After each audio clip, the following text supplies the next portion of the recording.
Ain't no party like a Bosa party, okay? Fred Warner was running up and down the field, getting hyped. Trent Williams admitted this was hanging over the entire locker room. I don't know that I have ever experienced as a fan, as a member of media, just as an observer, I don't know if I've ever experienced an offseason like this. And I get it. I'm not going to come down like any of our roads for sort of stressing out the way we did, talking up the drama, the way that this whole fan base did. The bottom line was these things at times were topsy-turvy, stressful, what have you. But within a snap of a finger, the whole thing is over. The 49ers are about to play football, and I do believe we've spent 6 months talking about a bunch of things that are going to effectively have no effect on the season whatsoever. Trey Lance plays for a different team, and Nick Bosa plays for the 49ers. Well, now that they are over, if Trey Lance was still here and Nick Bosa was still unsigned, they both would affect his team as soon as week 1. If Brock Purdy would have thrown an interception and Trey Lance would be over there in streets, or maybe he'd be in uniform, but he'd be QB3 just in case, the camera would find him and the announcers would say, well, Brock Purdy off to a rough start. Is Kyle Shanahan thinking about blah, blah, blah, blah, blah? And if the pass rush was muted and Nick Bosa wasn't there, they'd be talking about Nick Bosa not being there. So these are things that would have been a part of the fabric, but now they're not. And the way you describe that, Mark, is accurate. And most fan bases only have one of these things in an off season, either a quarterback question or a big high profile. And he didn't really hold out. He kind of held out, but they didn't portray it that way. But this team had both. They had two different things. And now here we are, September 6th, and we're 4 days away from the opener. And it's time to talk about football. I love it. I love it. And by the way, I've been sitting here trying to go back and forth. Remember, we've spent all the better part of 2 weeks now going like the numbers will tell us the story we want to know. We all wanted to know, like, what was the holdup, right? Right. Who was asking for what? Who was the holdup? Right. Who's demanding what? And you said yesterday, you're like, look, it's possible the numbers will come out and it won't really make that clear cut. And I sort of feel that way. Like, I look at this and I go, it's a little hotter than I thought it was going to be. I definitely thought it would get done before the weekend. I thought 32, maybe 33. It's 34. So, whatever. The 35 number to me, if Nick had been demanding that, I would have been on Team 49ers. If the 49ers were unwilling to get to 32 or 33, I would have been on Team Bosa. I look at this and I go, I guess good job on both sides. Like, I think Brian Ayrolt negotiated one hell of a deal. Yep. The Niners finally blinked and did right by their best player, which they should. I guess the only thing I go back to is, why did you all have to make it wait this long? Because there is still a scenario where this does get uncomfortable for this weekend. Kyle Shanahan has already said he's playing. Yeah. So here we go. But I just wonder, I know, deadline spur action, but why? Why did it have to go this way? I think it had to go this way because the number that Nick Bosa was asking, it might have been 35, and then the team might have been at 31. We heard reports last week that they were $4 million a year apart, whatever that report meant, if it was accurate or not. I don't think that Nick was asking more than 35. I mean, that would be into crazy country. If he was asking 36 a year and they were offering 32 and they met in the middle at 34, I guess that's possible. But I also think that Nick Bosa understands where he is in terms of his preparation. And he feels like if I sign on Wednesday, I can be ready to go on Sunday. Sure. So he signs today. I would imagine he flies to the Bay Area. I mean, that seems like a lot to go from Florida to the Bay, all the way back to Pittsburgh. Do we know that he was in Florida? We don't know that for sure. We know that he has been of late. Yes. He might have already been out here. Well, you and I well know that if the deal got announced an hour and a half ago, that's not the first time Nick found out. Correct. So I'm pretty sure, and again... But he was not at practice today. We know that. No, he was not, which you're not going to be until everything gets totally buttoned up and papers and pens and all of that stuff. Sure. But I go back to yesterday why I was so damn surprised that it wasn't in place then because of the reports that we heard going into the weekend of like, look, some Rappaport was like, well, there hasn't been a lot of movement. Well, you could interpret that a couple of ways. There hasn't been a lot of movement, like they're still fighting, or there hasn't been a lot of movement because there doesn't need to be a lot of movement. Yeah, it's done. There were reports going into the weekend that's like, yeah, this is right. They're all on the same page. So I don't know why it lasts this long, but it did. And I can only guess, and this was what I was ready to come in and say today had there not been a deal. I could only guess, may have been wrong, but that this was about guarantees. And for me, guarantees in football are different than the other numbers. I honestly could give a bleeps you-know-what about AAV. Rats behind. Okay, so Nick. Brought to you by Atco. 32, 33, 34. Yay, whatever. Good on you, because as we know, that's all funny money in the NFL anyway. Until you get through your deal and you hit all those numbers. Right. And then you get it. And I think we sort of had an idea that it was either going to be just below Donald or just above Donald. And the fact that it went into this week made it think, okay, it's probably going to be above Donald. All right, that's fine too. Don't really care. Don't see why it wouldn't be. So that's all fine. But guarantees. Let's talk about guarantees.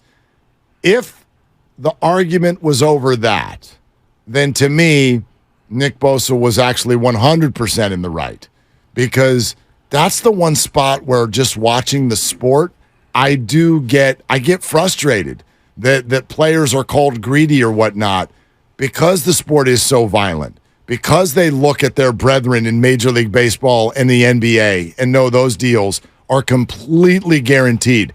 You can do this as an exercise today. You're like, wow, Nick Bosa, $34 million? Go look at his baseball counterpart. Go look at his basketball counterpart.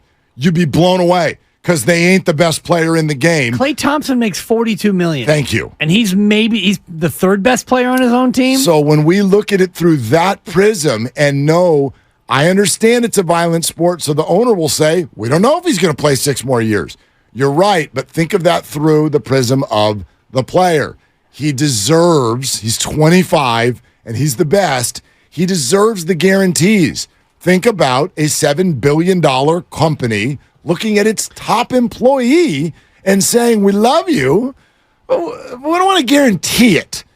No, that's weak sauce. Sure. So that number, and you and I talked about 120 yesterday. That felt right all along, and if that was the holdup, then Nick and his agent deserve a pat on the back, because that's what it should be. Right. And it comes down to be about almost 80% of the overall value. It's about the same percentage as his brother got, because Joey Bosa got 102 guaranteed off of 135, which is it's a little less than 80% of the total value he got guaranteed. Nick gets 170, and 80% of that would be 136. So we got about 75% of the total in guaranteed money. Biggest guarantee of a non-quarterback in NFL history at 122.5. Biggest overall number of a defensive player in history at 170, and the biggest AAV for a defensive player, average annual value, at $34 million a year. So he did hit all three. He got the Triple Crown, and you walk with 122.5 guaranteed for Nick Bosa. And we'll talk to David Lombardi today about the structure and what this means cap-wise for the Niners now and in the future. But one thing we know for sure, come Sunday, Nick Bosa should be almost guaranteed in uniform getting after Kenny Pickett. Well, Kyle Shanahan was asked, is there a snap count? And his response was, well, how many snaps are there in a game? Oh. And so I'll tell you how many I count up after the fact. Well, let's let you hear it. Kyle Shanahan was asked about playing Sunday and a potential pitch count for Nick Bosa. Here's the back and forth response. Realistic amount of snaps for Sunday. How many snaps are in the game? I'm just joking. We got to see when he gets here. I know Nick will come in shape. I know he'll be good. It'd be great if he could get in something today. I don't know when he's going to get here or where he's flying from. But I mean, we'll be smart with it, and that'll be based over these next 2.5 practices. There it is. And by the way, that was our buddy Mike Silver who asked the question. And Kyle, okay, he was joking. How many snaps are there? I'll be here all night. The 9 o'clock show gets a little blue and stuff. Tip your waitress and stuff. A little late. Yeah, I mean, you'd be shocked if Nick came in and there were any questions about health. I would say, right? Wouldn't you? Or if they went the Carlos Correa route and he flunked the physical. Don't even say that. I mean, that would be No. guys. No, because you're killing my buzz, man. Like that's. No, I'm not trying to. I'm so relieved, and honestly, and we would love for you to sort of describe your emotions today. 888-957-9570, a 49er fan who has been through. This is the timeline since the 49ers left us, and to me, that was in the third quarter in Philadelphia in January. That's when the 49ers, as we knew them, sort of left us. And since then, it has either been Brock Purdy's arm, it has been the future of Trey Lance, it has been the addition of Sam Darnold, it has been the contract holdout of Nick Bosa. And I would argue that none of those things had a very rosy sound to them throughout the offseason. Buried underneath those things are 49ers being one of the top 5 teams in Vegas to win the Super Bowl. 49ers being loaded for bear. I mean, just every position, an answer, ready to go. Sure, there are things to nitpick, right? That, like, are they set in the defensive backfield? What's going on at kicker? Things are going to develop. It's life. It's a football journey. I think we all understand that. But to me, I am relieved, and today is the first day of the entire offseason where I think a Niner fan can just clear their head and say, all right, let's go beat Pittsburgh. Yeah, because it's all cleared up. I mean, it's all cleared up. There are no lingering questions, and I was joking earlier about, what's the situation at kicker, and it may come down to that, and Moody will either be available or he won't, and they can pivot from there, but the big overarching questions have been solved. Trey Lance is a Cowboy. Brendan Allen is QB3. Like it or dislike it, that's all in the past. And now Nick Bosa has signed an extension, and he was already under contract for this upcoming year. But now Nick Bosa can come on and practice. And Kyle Shanahan talked about 2.5 practices, which means I think the Saturday walkthrough would be in Pittsburgh. Guess, right. So you're talking about a Thursday practice, a Friday practice, and then you fly out Friday. You get to Pittsburgh on Friday night. Saturday, you have a walkthrough in Pittsburgh. That'd be a half a practice. And if he can get through all that, and I imagine he can, they'll know where he is physically, and he'll be ready to go. Either that or Nick was actually hiding in the back room and came out and finished half a practice right. Later today. We'll go to the phones here in a second, let you hear another question that was asked of Kyle Shanahan with regard to whether or not Nick Bosa was going to play. But just because of the conversation we were just having, I just hopped on Hoops Hype for the top paid NBA players out there. Top overpaid. Well, right? You want to hear a couple names that make more money guaranteed per year than Nick Bosa? Are these just the top paid players in the NBA? Because yesterday they had the most overpaid players. Yeah, no, in this the is league just list. salary Okay. right now. Yeah. Current salaries. Do you want to know what $34 million, what that translates to in the NBA for those of you trade him and too much, overpaid, torn ACLs, all of that. Do you want to know who makes $34 million a year in the NBA? Sure.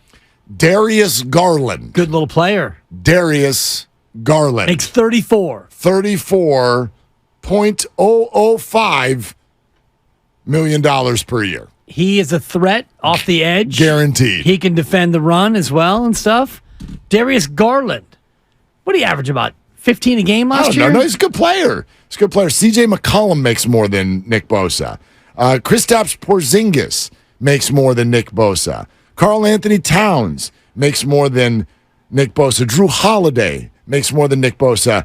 Ben Simmons makes more than Nick Bosa. Good defender, Ben Simmons. And all guaranteed. Yeah, exactly. All guaranteed. All guaranteed. So, wherever this ended up, listen, I'm a Niner fan. If they had come out and said 35, I would have been happy. I'm glad that he's signed.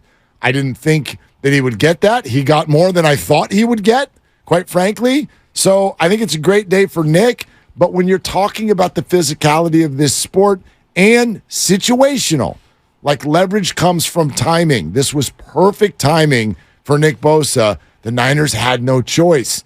I'll never understand why it got to Wednesday of game week, but it did. But all is forgiven if he goes out and looks like Nick Bosa this weekend. And I don't know if you'll ever get the answer as to why it lasted this long, but I would bet that the answer is that Nick Bosa didn't really feel like going into training camp.